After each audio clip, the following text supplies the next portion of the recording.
Krastorio 2. It's been one of the most popular overhaul mods for Factorio since well before I'd even heard of the game. And it's fitting for such an iconic mod to be among the first big overhauls to be ported over to the Space Age expansion. So welcome dear viewer to Krastorio 2 Spaced Out. Immediately upon crash landing you might notice some additions to the wreckage. We'll get to these in a bit, but the first thing you want to do after starting a Krastorio playthrough is to dismantle your spaceship. It contains a lot of useful early game materials like iron plates, gears and copper wire. Just make sure you don't destroy the working machinery, it's actually kinda useful. After that, you wouldn't believe it, but it's time to hit some rocks. Some things never change no matter how much you mod the game. When placing your first furnaces, you might notice them not actually smelting anything. That's because Krastorio makes you set their recipes like assembling machines. Not too weird, but it did take some getting used to. So, at the crash site we're given access to a small passive power generator, a lab, and a couple of slow assembling machines. We'll use the assemblers to turn our iron plates into intermediates like gears and sticks, since this mod makes crafting basic supplies like inserters much more annoying by hand. Now, it's been a good while since I played the regular Krastorio 2 mod, but if I remember correctly, you needed to use the crash site lab to unlock making your own labs. It seems that's just been cut in favor of letting you craft labs from the start. So after handcrafting some automation tech cards, we can start researching assembling machines. And once we have those, put them to use, making all the intermediates without me having to feed them an extra stack of plates every minute. And just as I finished doing that, the biters came by to say hi.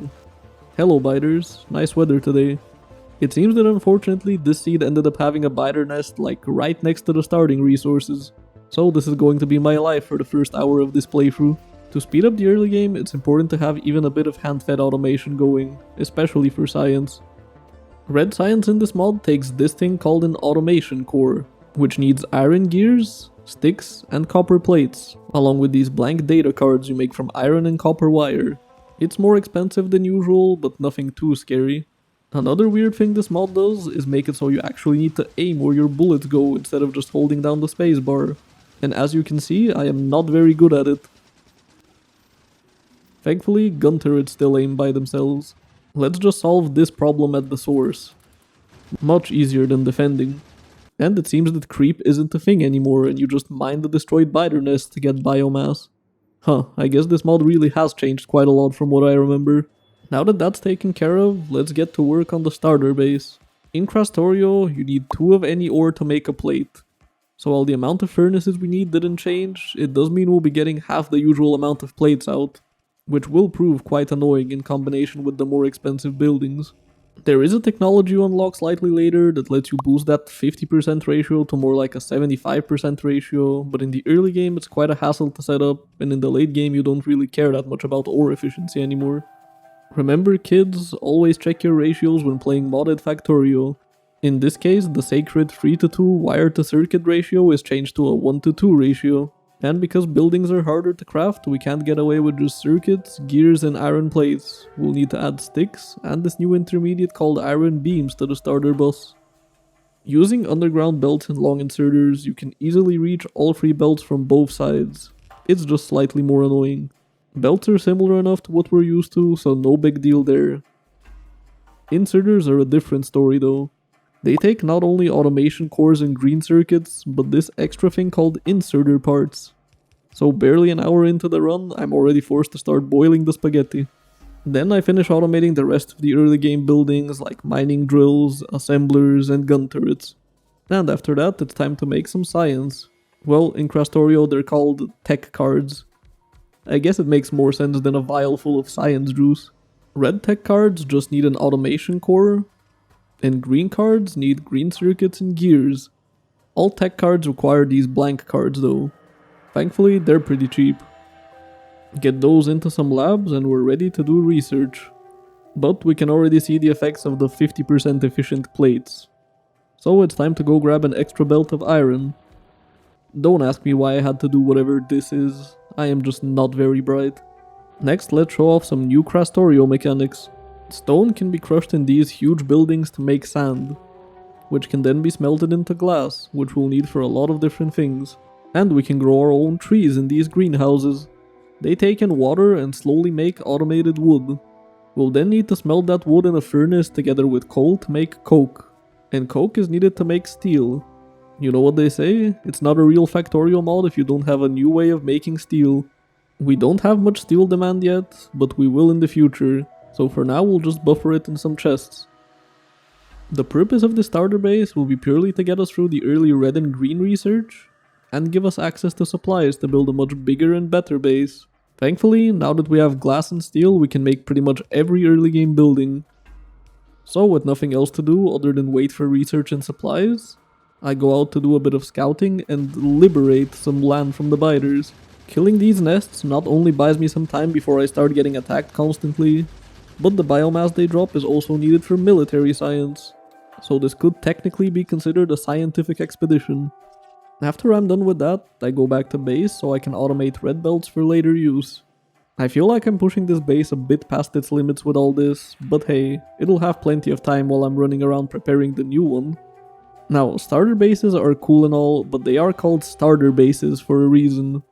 And because I haven't gotten robots yet, that means I'll be building a dozen furnace stacks by hand. Oh, the things I do for a few belts of iron and copper plates. Since I'll be building a much bigger base, I'll also need much more power. I reckon tripling the steam engines should be a good start. And seeing how in my last Space Age playthrough I used basically 0 trains, I'll make up for that in this video by using a lot of trains. These 2 train stations here will be bringing in our iron and copper, because I ended up in a seed where every resource is half a continent away from the others. And my god, building rails without robots should be classified as a form of torture. For now, I won't be building a full train network. Instead, it'll just be single tracks to each mine, because I neither need nor want to bother building that many rails. Also, because I'm tired of running around everywhere, I wanted to make a car, but cars in this mod need special fuel that's made with oil. So I had to process oil into solid fuel and combine it with hydrogen made by electrolyzing water with some sand carried over from the starter base. Also, I could make dragging hundreds of belts back to my base slightly less painful. I'm gonna spare you from watching me set up the copper mine as well, so here we are with resources at the ready. And take a moment to appreciate how nice and symmetrical this base looks right now, because that won't last long. Unlike vanilla Factorio, iron and copper aren't 95% of the resources you need in any base. Krastorio makes stone much more important. The first thing we'll need stone for is so we can crush it and smelt it into glass. Glass is used in blue science, and since I misread the ratio here, I ended up building way more glass than I'll ever need. Another thing we'll need is quartz, which is, you guessed it, made with sand and water in these huge filtration plants. The quartz will then be smelted into silicon, which we'll need for all kinds of things like red circuits and modules. Next up, oil. And with oil, we make plastic. And remember how we needed coke to make steel? Well, making any reasonable amount of steel will mean we need tons of greenhouses growing trees. With that, we finally have most of the basic materials we'll need. It still feels weird feeding 2 green circuit assemblers with just 1 wire assembler. And I might be hallucinating, but I swear in regular Krastorio you needed wood to make green circuits. I guess that could have been changed for the sake of you actually being able to make green circuits on other planets. After green circuits, we'll make these electronic components, which take plastic, glass, and silicon. I wanted those as soon as possible so I could start mass producing efficiency modules. I don't even have military science yet, and a base this big with so many mining drills in separate locations would be close to undefendable if I don't manage my pollution. And while those stockpile, I can use my time productively and start making red circuits. They're still relatively expensive, but craft much faster than in vanilla Factorio, so we need much fewer assembling machines. Interestingly enough, because they changed the blue science recipe to not use sulfur, pretty much the only use for sulfur now is turning it into sulfuric acid. Well, that and explosives I guess, but who needs those? Once we have that, we can finally start making some tech cards. All tech cards have the exact same crafting time, so for once blue science won't be the same size as all other sciences put together. Red and green tech are simple, being made from just iron and copper that's been processed to different degrees. Thankfully, we've already made all the ingredients, so all we need to do is plug them in. Blue tech is made of red circuits, glass, and sulfuric acid, but we've already made all of those, so yeah, there we go. Military tech is the first time we encounter research data. Research data basically is just the hard part of making a tech card, which you then need to combine with a blank card to make your actually usable finished tech card. In this case, we need coke, steel, and biomass. Coke and steel we can just take from our smelting area, and clearing out the area for this base gave us a respectable amount of biomass. So then we just feed that back into the science production along with blank tech cards and some electronic parts to make military tech cards. And just like that, we have the first 4 sciences automated at a solid 90 per minute. Now that we have blue tech, we need to switch over to advanced oil refining. Thankfully, that process remains unchanged from the normal game. Next, we turn heavy oil into lubricant, set up concrete production, and start mining uranium for later. After that, we need to go for a drive to find our first brand new resource added by Krastorio: rare metals. Much like uranium, this ore needs a fluid to mine, but instead of sulfuric acid, we'll need chlorine. You get chlorine via water electrolysis, and it just so happens that we're very close to a stone patch, so getting the sand here is easy. In addition to the chlorine we want, electrolysis also gives us hydrogen, which for now is completely useless, so we'll just void it using these flare stacks. And because I was too lazy to set up another rail line, I guess I'm dragging this belt all the way back to base. Then we just put the rare metals into some furnaces and go do something else for now, since we don't really have a use for them yet. Like upgrading our labs to these advanced labs. I'm pretty sure they were a hard progression requirement in regular Krastorio too, but here they give us faster research speed and an 80% science pack drain, which honestly might as well be a hard requirement for how good that is this early into the game. Now let's get back to those rare metals. Yeah, that detour didn't last long, I know. They're needed to make blue circuits, which honestly makes them much less annoying to build when you don't need to somehow feed in 50 green circuits per second when the best you have are red belts. I'll just leave those in a chest for now and go make electric engines. They're unchanged from vanilla, I guess unless you count the fact that regular engines need iron plates instead of steel plates, but that just makes them cheaper. Next we make batteries, and deviating from the script, instead of instantly making robot frames, I instead start processing uranium. Uranium is much more important in Krastorio, as it's needed for production tech cards, so the earlier we get it working, the better. It also spits out iron ore and stone in addition to the usual products. The stone I'll just turn into landfill and shove in a chest, and the iron I'll feed into our smelting lanes with input priority. After that, we finally get to robot frames. I'll realize in a bit that they're actually not needed for science, so I grossly overbuild this, but oh well, I guess a lot of robots can't hurt to have. LDS is just business as usual. Still very expensive though, so I almost wish it was changed. Well, with that we now have 2 out of 3 rocket ingredients, so why not just do rocket fuel as well? Rocket fuel is made in these fuel refineries and needs light oil, an iron plate, and oxygen. You can just make oxygen for free anywhere using these atmospheric condensers, so it's not as bad as it sounds. Now that we have all 3 rocket components, why not just make a rocket as well? And it just so happens that blue circuits, LDS and rocket fuel are the ingredients in utility tech cards too. Any tech card past blue can't be made in regular assembling machines, and instead needs these special research servers. Production tech cards are quite a bit weirder. They need uranium, productivity modules, and red belts. Well, for modules I can just switch the recipe on the efficiency module machines I set up at the start of the base, and I already have uranium sitting around in a chest, so that just leaves the red belts. I'm not trying to make a lot of production tech cards, so at least I don't need to throw all my iron into belts. Now that we have all the normal novice sciences working in the background, any leftover resources can go into making space platform foundations. That's gonna take a while to stockpile, so that means I have some time to kill. And by time, I of course mean biters. I haven't been showing it, but lately they've been harassing me constantly. I guess it's to be expected when I build so much so quickly. Alright, now let's launch our first rocket. And do you remember a bit earlier in the video how the start of this base was so neat and organized? Well, sadly that was before I got possessed by the spaghetti demon and built this whole mess in one sitting. Oh well, you know what they say. It's just a starter base. Space science is mostly unchanged, so I can just reuse a design I've already made. And I also finally got myself some power armor. Now I can finally get some exoskeletons and personal robots. Now, there is plenty more I could do on Novice, but my base is reaching its limits and significantly expanding it would be quite a challenge with the technology at my disposal right now. So instead, I'll be walling myself in to make sure my base stays safe and operational while I go off and conquer other, less biter-infested planets. Flamethrowers are still as strong as ever, so they should be enough to keep this relatively modest base from exploding.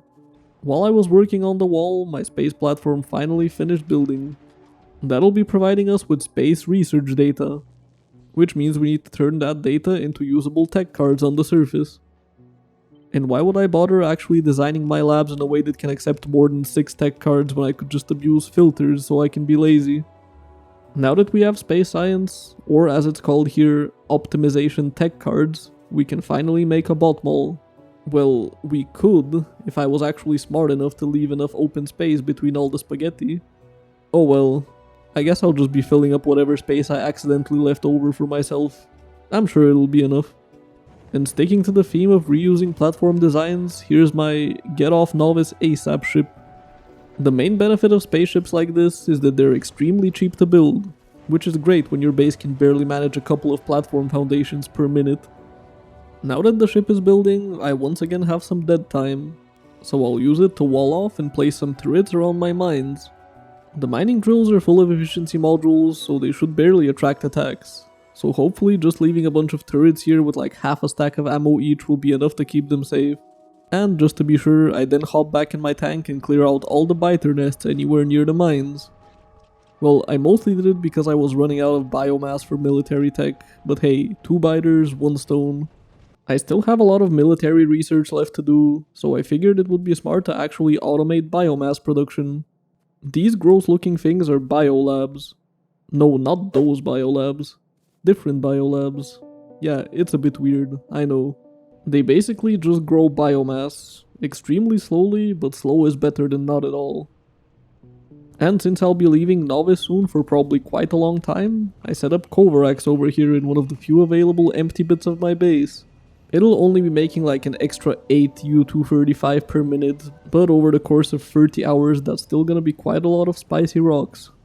The only annoying thing about trying to minimize rocket launches is the fact that you have to manually load each rocket, since even if you only need 3 decider combinators on your ship, the game will still just refuse to launch a rocket with any less than 50 decider combinators. And to make the base even more biter-proof, I'll build a bunch of solar panels that will keep the power production pollution-free while the base is mostly idling. The next hour or so was just me sitting around waiting for my spaceship to be finished, so let's just skip that boring stuff and get flying towards Vulcanus. After arriving at the objectively balanced planet, we have a brief checklist of things to do. Try to follow along now. Build a few solar panels to get your initial power, slap down a few miners to get calcite and stick it in a chest. Tap the nearby sulfuric acid patch. Use your robots to quickly dismantle a small mountain's worth of rocks for that sweet tungsten inside. Mine some coal and combine it with sulfuric acid to make carbon and then turn that carbon into tungsten carbide. Mine some extra coal and liquefy it into heavy oil and turn it into lubricant. Then combine all of that with some green circuits and refined concrete that you definitely remember to import from Novice to make foundries.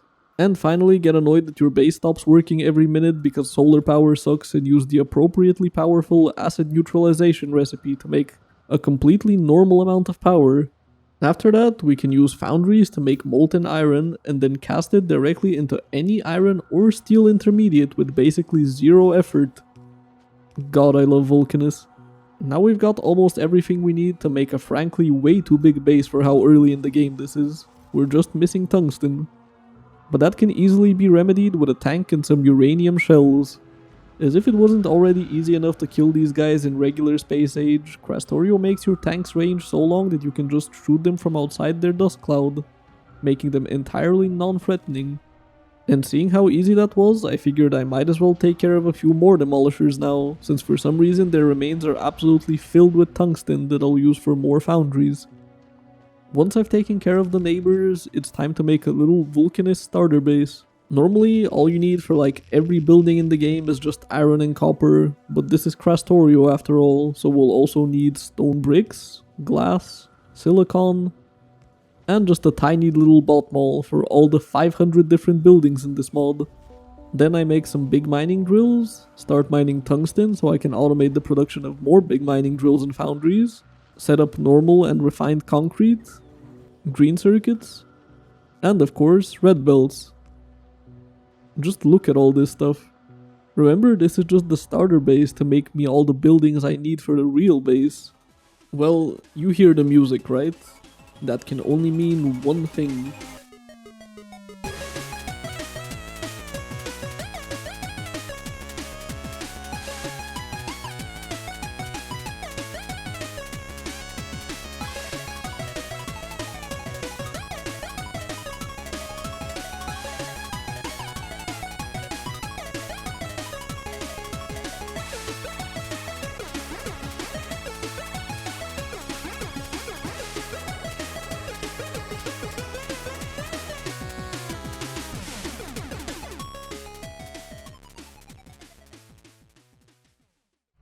Now doesn't the natural beauty of this hellscape look much nicer covered in a tangled mess of conveyor belts? Now, I really would love to turn this base on. However, I don't think this power plant is gonna cut it. Luckily for us, power on Vulcanus is about as infinite as the lava. Just as long as you're willing to displace some innocent wildlife for the sake of your unchecked greed for sulfuric acid. I think this is a reasonable amount of power. Don't you agree? Once that's ready, I think it's time to fire this base up. And let's do a little base tour, since I doubt the time-lapse did a very good job of being understandable. At the start here, we have the main molten metal production. Since stone is much more important in Krastorio, all the stone we get from making metals gets sent to this area next, where it gets processed into various forms. And to make sure we don't ever stop producing stone, we'll be venting a bit of the molten iron and copper whenever these huge tanks get too full. Here below the foundries, we have the oil area. We liquefy a metric ton of coal and crack the heavy oil down into more useful petroleum. After that, we have the main production area, where we make everything from green circuits to ungodly amounts of electronic components to all our rocket parts and miscellaneous items we might need for every building in the game. And of course, mass production of space platform foundations. All of this because, while I'm not intending to build my entire endgame base on Vulcanus again, I will be using it as my platform building and mall planet, meaning I'll be importing most building supplies I use on other planets from this base here. Also, can't forget about modules. I can only make tier 2 modules, but honestly, they're close enough to tier 3s that a lot of times you probably won't notice the difference. Then make the stupidly big mall even stupidly bigger. Automate belts all the way to green. Get an extra tungsten patch and start making metallurgic research data. And finally prepare the rockets. Now we're ready to go off and colonize the solar system in style. And what better to do while waiting for our ship to build than to cover this whole base in concrete. Thanks to the magic of video editing, we can skip past the boring part of me waiting for like 200 rockets to launch and get right into the fun of taking our new spaceship to Full-gora. And it seems I've hit the Full-gora jackpot because holy f***, look at this island. So then I put down the landing pad to mark my territory and go off to find the convenient scrap patch. I went in with the idea that I'd have a nice expandable elevated rail network, but I seemingly forgot that you can't really do that until after you've completed Full-gora and have some of its research done. Hey, give me a break, it's been like 200 hours since I played early game Space Age. So instead of my neat train network, I end up with this abomination. Oh well. If it looks stupid but it works, it's not stupid, might as well be the mantra of my whole channel at this point.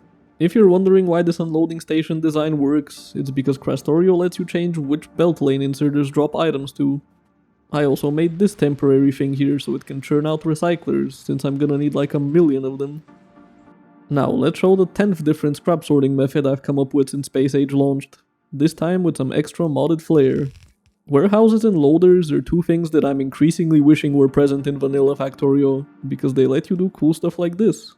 All scrap will go into this warehouse, and then using filtered loaders, each item will go separately to where it's needed. Ice goes to get melted into water, solid fuel goes into boilers to make electricity out of that water, you get the picture. And best of all, using some simple circuitry, it can automatically keep itself from filling up with too much of any single item. Although it does make me wish that I could just throw items into the oil ocean like I can do with lava on Vulcanus, because look at what I need to do to avoid a couple of items here. I'm still missing like 100 recyclers before I can turn the base on, but that just gives me more time to build the rest of it. Okay, I lied. I don't have the patience to wait for all those recyclers. So let's just turn the base on now. In this constant combinator here, I have the values of how much of each item I'd like to keep in the warehouse. And this decider combinator compares the values from the constant combinator on the red signal with the contents of the warehouse coming in on the green signal. And if the greens ever go above the reds, it outputs that signal, which we then use to set the filters on the loaders that lead to our recycler stack. And because the warehouse is a passive provider, that means robots can just use whatever is inside to start mass producing supplies. Now isn't this a much cleaner solution than whatever I did in my last video? Having every material in one central spot like this makes automating pretty much any process trivial. Need holmium solution? Just pull holmium and stone out of the warehouse and you're done. Also, make sure you turn your concrete into refined concrete before voiding it. I made the mistake of forgetting to do that and somehow deadlocked the entire base. Next up, we need to start working towards the science pack. Full-gora doesn't really have traditional resource processing, so a lot of this planet felt just like playing unmodded Space Age. I guess you can't really do much about it when a planet's whole gimmick is self-contained and doesn't really interact with the mechanics of your mod. So after knocking out all the usual Full-gora suspects, we can finally make the science pack. But we also need to get the science off planet, so here's a block of atmospheric condensers that we need for rocket fuel. And of course, it can't really be Full-gora without covering an entire island in accumulators. Oh, and I almost forgot I need to turn the research data into tech cards. And finally, the rockets. One interesting thing about science in Krastorio is that your tech cards eventually get phased out. So while normally I'd have to export my Full-gora science to somewhere I'm producing every other science so I can research, for example, lightning collectors, instead here I can just import a few labs and optimization tech cards and get the same result, since those are the only cards needed. So that's Full-gora done for the moment. It's been a while since I've had a mostly belt-based Full-gora, but hey, can't keep doing the same thing over and over again, right? I am also importing all these tech cards back to that spaghetti abomination on Novice, trying my best to get through every research that requires the early game tech cards so I don't need to rebuild them later. And here I am back on Vulcanus, but just so I can start mass producing artillery shells. I did also try to gamble myself into some higher quality mech armor, but after like 5 failed attempts I just gave up and used the basic version. Both of those things were in preparation for going to... Gleba. First thing to do is plop down some solar panels and then turn any nearby stone into landfill. Then smelt some iron and copper from rocks because I'm too lazy to import it. Go pick some fruits by hand for your initial bioflux. And be extremely bad at aiming at the pentapods. Then make a little setup like this to make bioflux from your fruits. And finally use that bioflux to automate biochamber production. As a certified Gleba hater, I've made it my life's mission to spend as little time as possible on this planet. To that end, I've pre-designed a base I can stamp down in every playthrough that will give me all the bioflux I need. It also makes rocket fuel, which I can then burn in heating towers to power the base. Next, I need agricultural towers to harvest fruits. And I guess this Gleba seed balances out the insane Full-gora island I got because there's barely any farmable land that doesn't need artificial soil. Robots will handle seed delivery, and fruits get belted back to the base. Hand feed some nutrients to get it running, and just like that, most of Gleba is already done. Oh, oops, guess I forgot to destroy the egg rafts around my farms. I'll airstrike these guys later, but for now machine gun works well enough. Since we already have bioflux, we get to skip straight into bacteria cultivation. As always, just use some circuits to know when you need to enable the kickstarting recipe, and the rest should just handle itself. The bacteria will go into warehouses and only be taken out once it's boiled into useful ores. Turn those into molten metals, and turn the molten metals into everything else you might need. Nothing too interesting here. Unfortunately, Krastorio's changes mean we have to actually process stone on Gleba instead of just turning all of it into landfill. Just take your stone, crush it into sand, then take half of it and turn it into glass. And take the other half, run it through some filtration plants to get quartz, and smelt the quartz into silicon. Electronic components can be made in EM plants, so that sweet 50% productivity bonus means we need way less stone, which is great on a planet that has almost none of it. At one point, I did start wondering where all my seeds were going, since I was making barely any artificial soil. And it turns out that seeds stack to 200 now. That means each farming tower can potentially eat up to 600 seeds before it stops requesting more. So the solution to that is of course disabling the inserter if the towers have more than 20 seeds. Next we need to start breeding pentapod eggs. But that's easy enough. Just speed beacon one machine making nutrients from bioflux and you should have like 2 full belts worth of the stuff. In Krastorio, you normally need the rare metals to make blue circuits, but that would be a problem on other planets that don't actually have rare metals. So Spaced Out adds alternative recipes for blue circuits. Like here, we can make them out of biter eggs of all things. And seeing how we have both bioflux and biter eggs, why not make the agricultural cards as well? After that, it's just a matter of making the things we need to get off this godforsaken planet, like LDS, concrete for rocket silos, electric engines, and of course, a box of artillery to keep the pentapods well away from the base. But before I can leave, I need to actually deal with the thousands of spoilage that's accumulating in my storage chests. I'll just use a requester warehouse that'll only enable if my spoilage gets too high. The spoilage will then be turned into carbon for carbon fiber later, and if the warehouse gets too full, I'll just direct insert it into heating towers. So with just a bit over 2 hours spent on Gleba, it's time to get both our tech cards and ourselves off this place. Now that all 3 inner planets are done, I have access to most of the important space age technologies.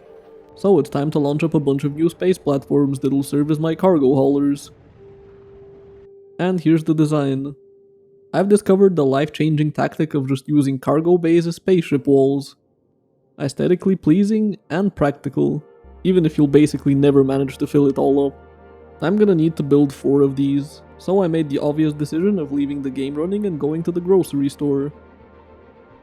When I came back, my ship still wasn't filled with all the supplies I wanted to take back to Novice. But I'm gonna pretend it was and skip ahead. Is this really the base I used to launch my first rocket? I'm not sure if that's more impressive or embarrassing. And as you can see, in the time I've been away, the biters have expanded quite a bit. Basically the only non-biter infested areas are the ones protected by my walls. But I've prepared for that problem by stockpiling enough nukes to make the Cold War look like a playground fistfight.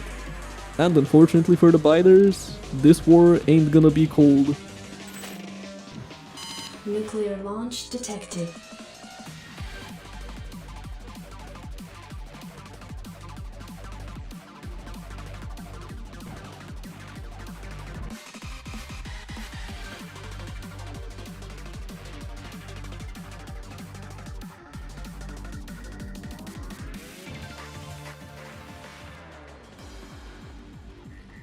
Don't ask me why I edited it like that, I was bored.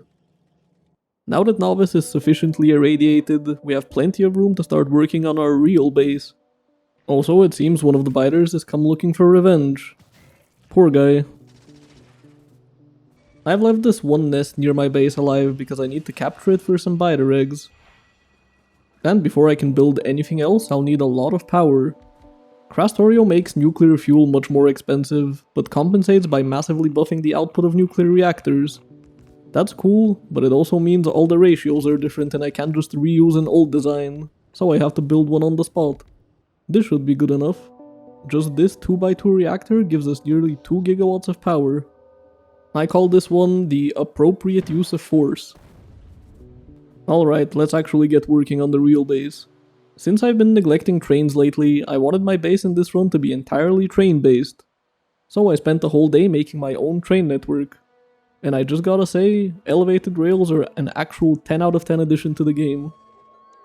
Then I went around for like 2 hours building rails out to pretty much every nearby ore patch. I wish I could somehow make rail building interesting, but honestly, I just put Netflix on the second screen, so let's just do the sensible thing and skip ahead. And in case you didn't believe me about how cool elevated rails are, just look at what they let you do. Here's where my train network really shines. I wanted to make a fully automated universal train network that works with any train configuration and any item, modded or unmodded. So to that end, I used a frankly obscene amount of combinators and the new parameter function to make smart train stations. In this case, when you put down the provider station blueprint, you get this menu, where you can set the maximum train limit, number of cargo wagons, and its base priority. Priority is something you can mostly ignore, but it can have its uses, especially in mods. Then you just build your station in any way you want. Any amount of buffer chests will be fine, and it even works with modded chests like warehouses. All you need to do is connect all buffers with a wire and connect that wire to the power pole next to the combinators. Once you've done that, the station will just sort itself out, only enabling once the chests contain enough stacks to fill a train. So since this is a rare metals mine, I'll need to provide it with chlorine. I picked this ore patch because it's relatively close to stone, so I can just produce the chlorine on site. I won't actually connect this mine to the station yet, because if I do, the biters will eat it alive before I can even use the ore. So then I go and connect a mine for iron, copper, oil, coal, this new fluid called mineral water, and then spend an hour building walls. Yeah, I know, absolutely riveting gameplay. Skipping past all that boring stuff, it's time to build a train depot. Depots aren't strictly necessary for my train network to function, but they do make it significantly more efficient. We also have another new resource, this time called Immersite. It can only be mined with these huge quarry drills, and they aren't even that fast, so make sure to surround it with speed beacons.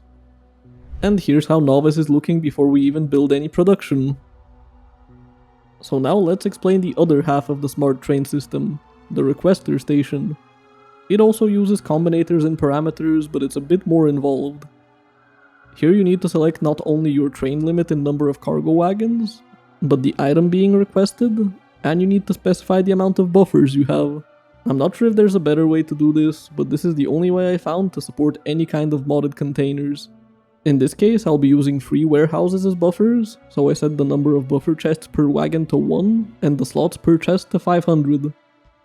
Here I'll be turning my iron ore into molten iron, and then loading that molten iron onto another train. Then I can just copy and paste the entire section again for copper. Next station will be oil refining. Crude oil train pulls in here, the oil gets processed into all 3 different kinds, and then they all get loaded onto their own train. Alright, with all this talk about trains, I think it's finally time to build some trains. For raw resources, I'll be using 1 free trains. And here's how the trains will be controlled, purely interrupt based. Using this wildcard item parameter will let any train handle any kind of item. No need to have iron trains and copper trains and coal trains and so on. I won't go in depth on this system because this isn't that kind of video and there's already plenty of great guides about it on YouTube. TLDR version is, any train can go to any pickup station and depending on what item it gets filled with will then go to a requester station that wants that item. A big complaint a lot of people had with vanilla Space Age is the trains kinda get overshadowed by the buffed belts and pipes since they didn't get any kind of speed upgrade. Well, Krastorio fixes that issue by giving trains an equipment grid. And we're gonna fill that equipment grid with additional engines, each of which increases train speed by 50%. You can put generators or solar panels in your trains to charge their equipment grid, but using Tesla coils to just zap electricity from your power network directly into trains is much cooler. And finally, let's unleash the trains. We can see the trains have each picked a station and are loading up on resources. And then going to the appropriate unloading station. Perfect. Because I'm a normal and well-adjusted person, I wanted to see if the train network can actually work properly with different train configurations. So I decided that all my intermediate and finished product trains will be double-headed 1-to-1 trains. And yeah, it seems to be working. The double-headed trains are only going to the proper stations. Now before you go into the comments and ask, where blueprint, I'll say, I will release this blueprint, but not in this video. This run is basically the test drive and I can tell you with the power of hindsight that its current version has a lot of problems.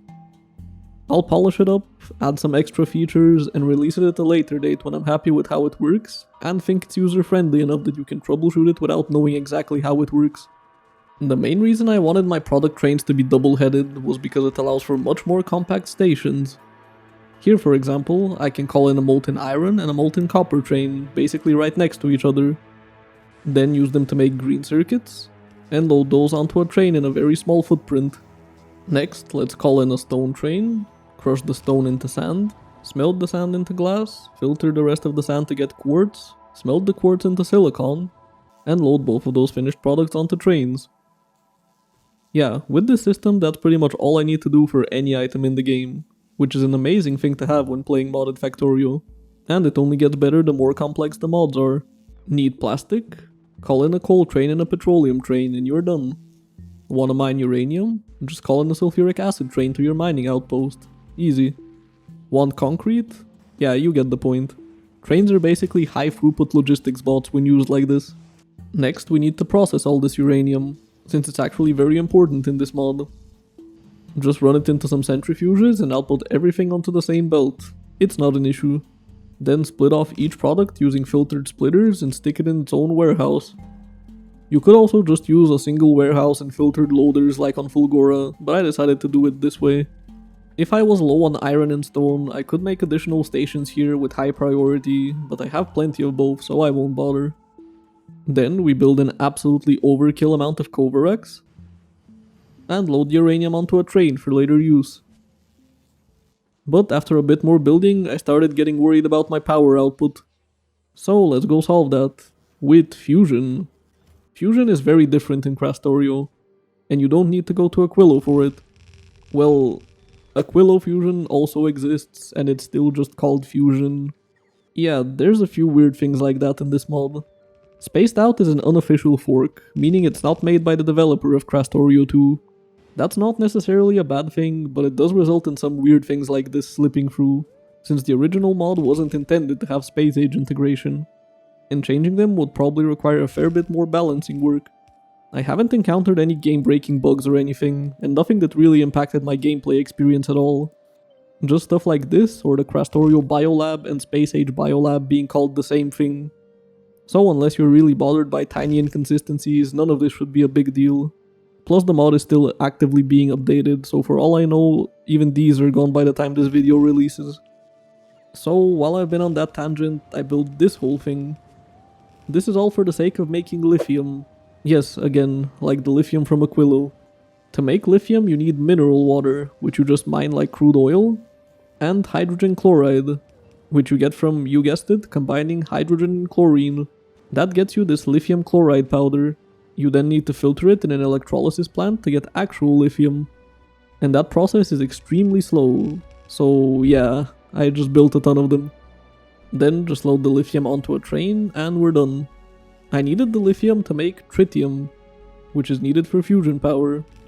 It takes enriched uranium, lithium, and rare metals, which might seem bad, but you get 5 tritium for every uranium you put in, even without productivity.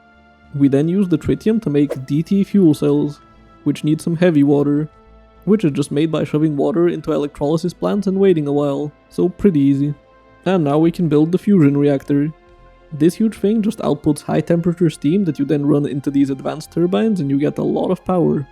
1.5 gigawatts out of just this to be precise. And it's very easy to expand when you need more.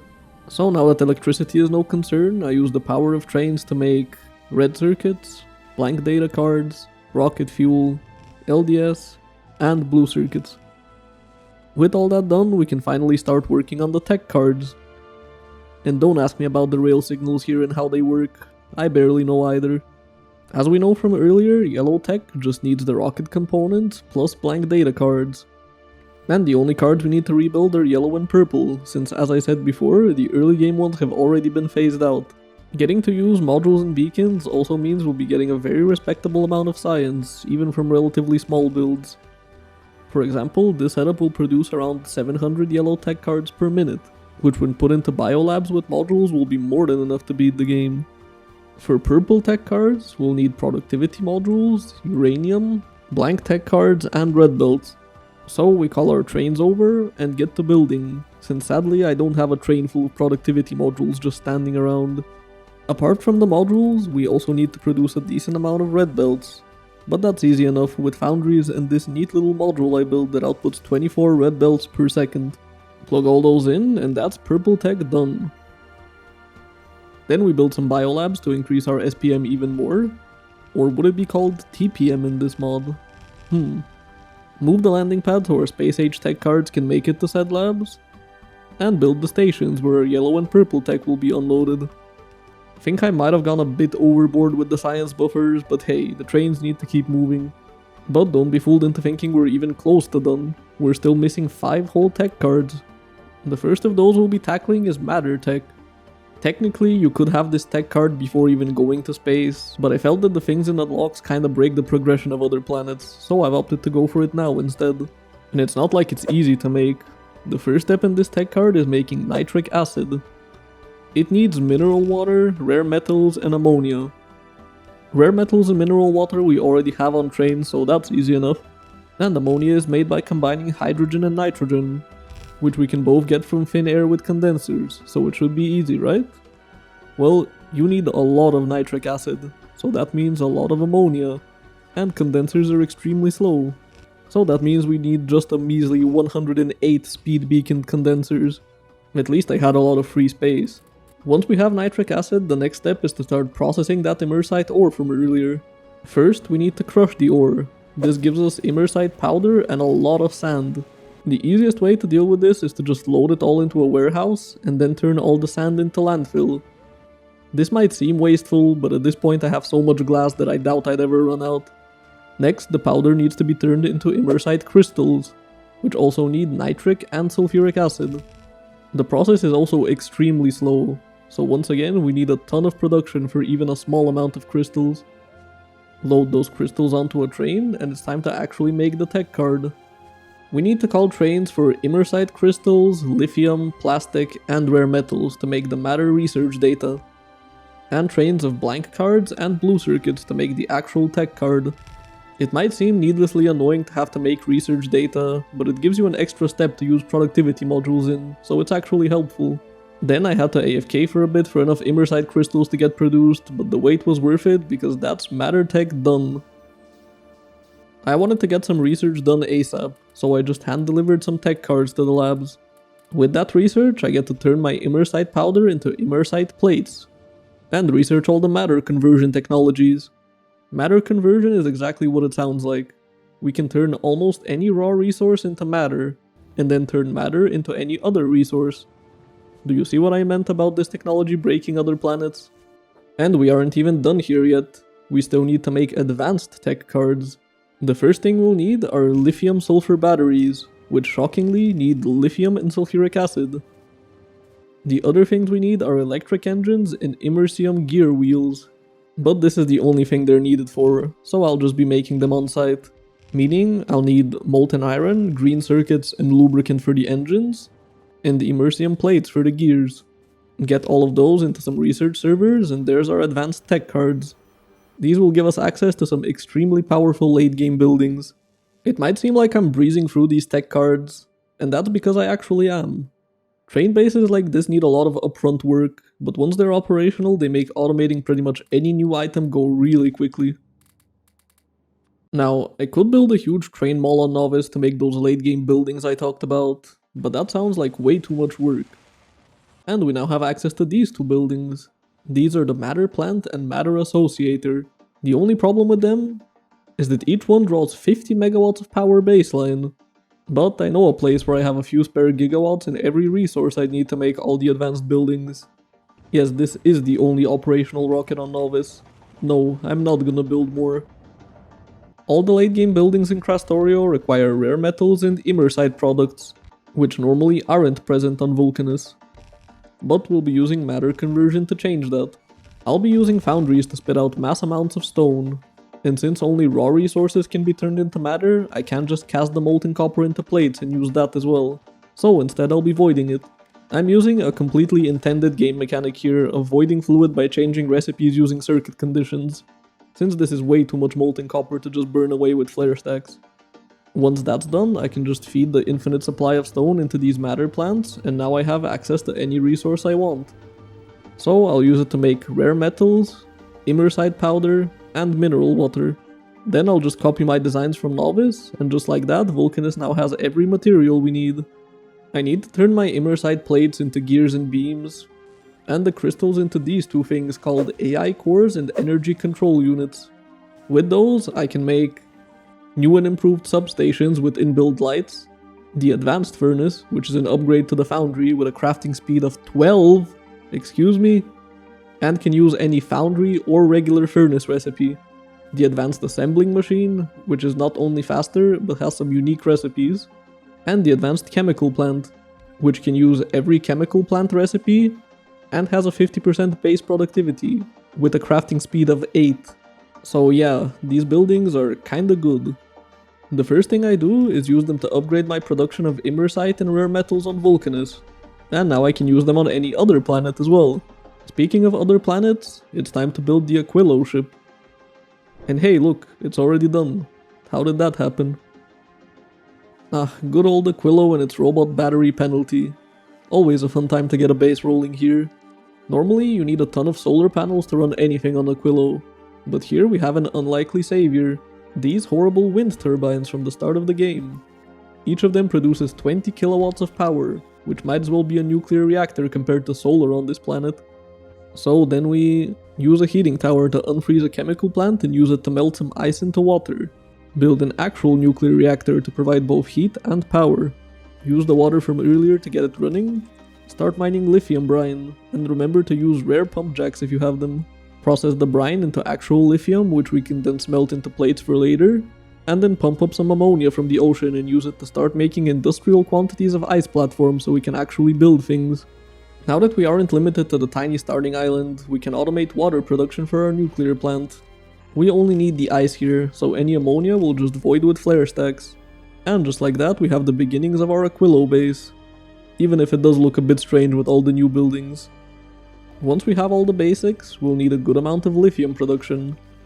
Thankfully, the advanced chemical plant has got us covered with its insane crafting speed.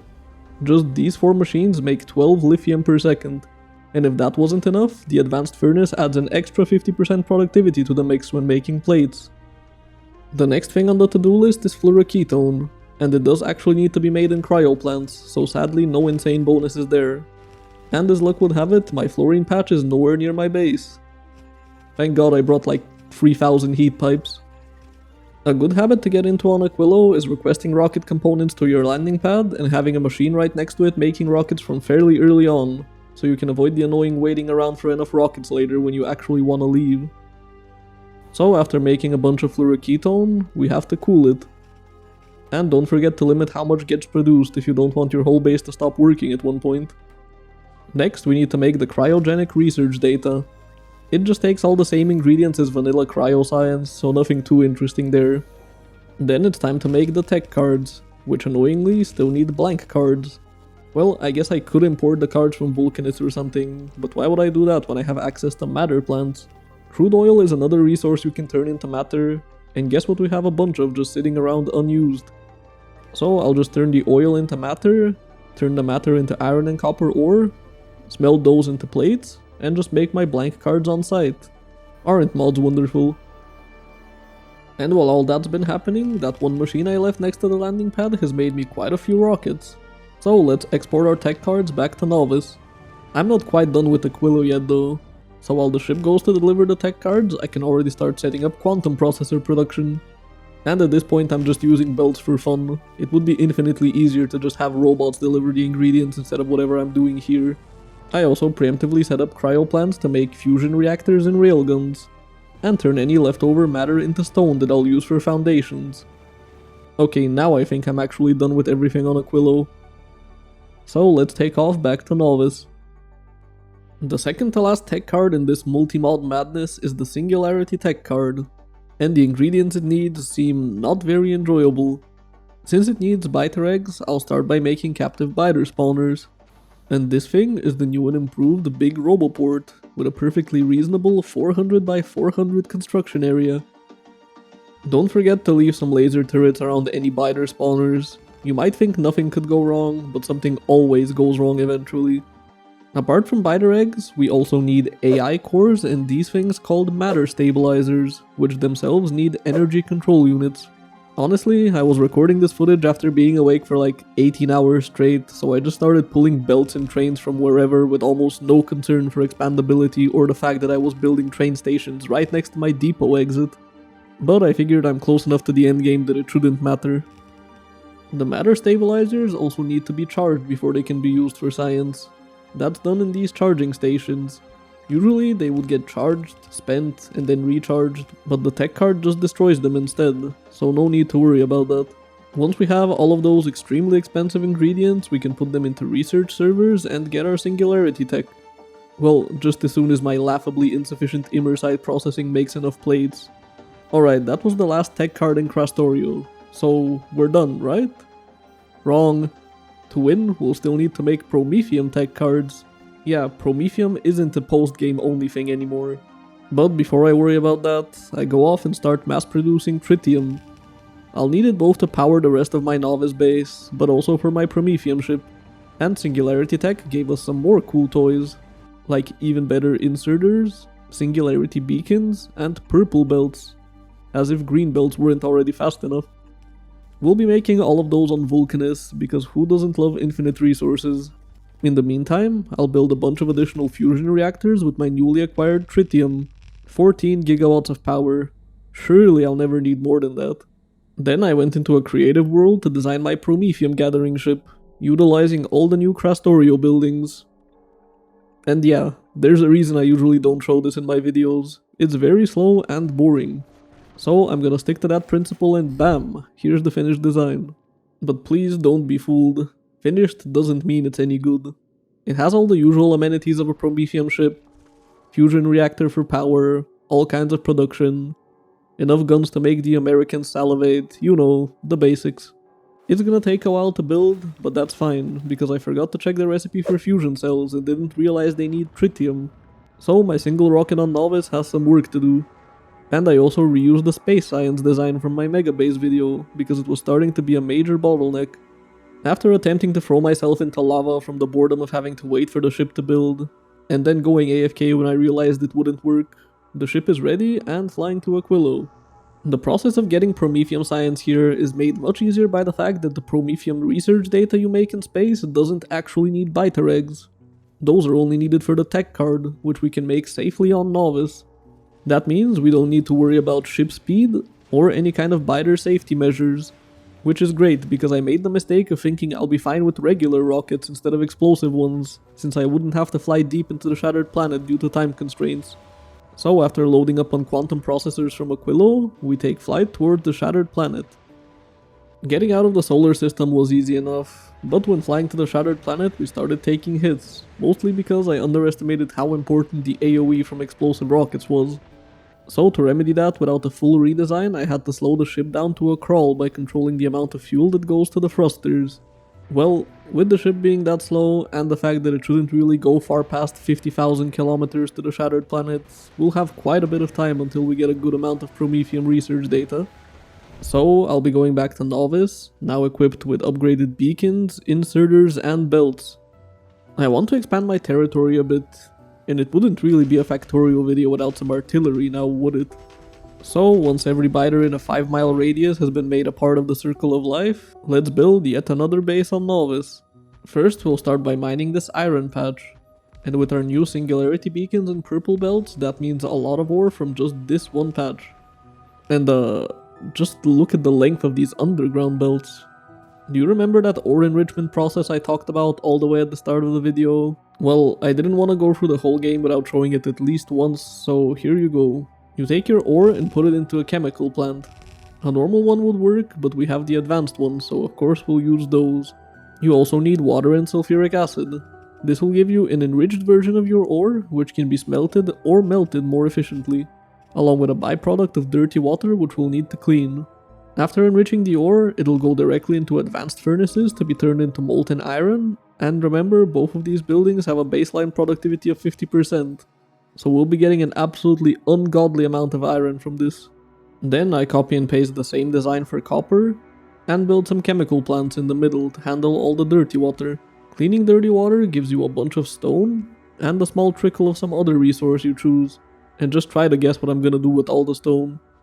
Then we call a train to deliver our copper ore, and 2 more for sulfuric acid and calcite. Connect the pipe of water, and we have enriched ore. Now that I have stupid amounts of molten metals, I can finally build a centralized base on Novice. So then I'll move my rare metal smelting here, where I can use advanced furnaces, beacons and modules to get much more bang for my buck. And then do the same for immersite. We crush it like normal, then smelt some of it into plates and turn the rest into crystals. While we've been busy doing all that, the Prometheum ship is back with a bunch of research data. Here we get to use the last awesome building we got from Singularity Tech, the quantum computer. It's an upgraded version of the research server that gives us a 50% productivity boost to all tech cards, so that one Prometheum gathering trip will be more than enough to research everything we need. Just need to combine the research data with some biter eggs and blank tech cards, and that's our final barrier to victory down. Plug those into the labs, and we can start researching the final technologies in this mod. Going back to our base, the next thing we need are a ton of AI cores, energy control units, immersium beams, and immersium gears. Then we'll make those matter stabilizers again, but this time they'll be used to make antimatter fuel cells. Antimatter fuel cells need to be charged with matter, but thankfully we already have a train full of that stuff thanks to this coal patch I decided to plunder earlier. Those fuel cells will be used to power antimatter reactors. We'll need those to actually win the game, but first, I think our other planets seem a bit lackluster, don't you? So while we wait for some research, and for enough antimatter reactors and fuel cells to stock up, I'll go and give Full-gora a little upgrade, since it would be a shame to end the run with it looking like this. And thank God I can finally get rid of this rail abomination. Now that we can build elevated rails anywhere on Full-gora, I can actually connect more than one scrap patch to the network. It's not even hard to do since we have foundations from Aquilo as well. Let's just quickly make a deconstruction planner that'll avoid destroying important things like roboports and containers and just drag it across the whole base. This is gonna take a while, isn't it? Well, it took a while for me, but not for you. That's the nice part about watching a YouTube video instead of playing the game. First, let's cover the whole island in concrete. And then let's make a little grid design that I can paste over and over again. Once every inch of the island has power coverage, let's start designing. Singularity beacons make recyclers work much faster than usual, so we can use way fewer of them and still get a lot of scrap out. Build a bunch of those, then once again feed all their outputs into a single warehouse like before. Connect the scrap belts, and yep, it seems to be working. Much more production also means we'll need much more voiding. 4 of these voiding blocks should be good enough for now. And this time I won't forget to properly void steel and concrete by turning them into steel chests and hazard concrete. Solid fuel is no longer useful at all, so all of it gets trashed. And now we get to start using our new fancy buildings. Holmium will now have a 50% prod bonus on the solution and an extra 50% on the plates, making for some very efficient processing. And these huge things are just big accumulators, but they look cool and they fit the purple aesthetic. I'd also like to move away from accumulator dependency, so I'll set up the first antimatter reactor of the run. This thing is extremely simple, just feed it a power cell and you get 3 gigawatts of power out, no turbines or anything. The fuel cells also last a very long time, so keeping it supplied won't be hard. I also need to rebuild superconductors, electrolyte, supercapacitors, and electromagnetic data. But now on top of the increased production, we also get to use quantum computers to make the tech cards, so that's even more SPM for free. And damn, this base is really purple. I think the Krastorio devs just really like the color. Now we can export way more electromagnetic tech cards than we'll ever need. I would say Vulcanus is already modern enough to not need an upgrade. Hell, it might be my most productive base, even though I built most of it with Stone Age technology. So let's go to Gleba. Gleba is still reliant on biochambers, so it's mostly gonna look the same. But while we can't replace the building, we can upgrade everything around it. Switch over to purple belts, fill everything with prod modules, put beacons anywhere they'll fit, and upgrade our inserters. Go from foundries to advanced furnaces, and plop down an antimatter reactor so we can continue filling everything else with modules. There's no saving the science production though, that's all gotta go. We can use a similar design for biter eggs, just leaving room for beacons. And while I was doing that, some behemoth worms spawned right outside my turret range on Novice and started spitting at my walls. Well, I tried to coexist in peace, biters, but you've left me no choice. We can also use quantum computers to increase our tech card output even more, some extra rocket silos, and of course we can't leave without paving over the natural landscape with concrete.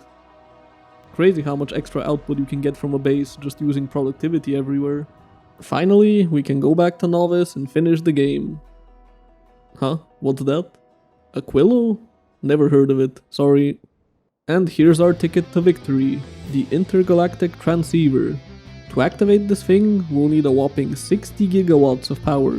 But that's where our antimatter reactors come in. We'll just need a total of 30 of them. Give them some fuel cells, and it's time to sit back and enjoy the charging process. And after it's absorbed 30 terajoules of electricity, the transceiver is ready to activate. So, let's get out of here.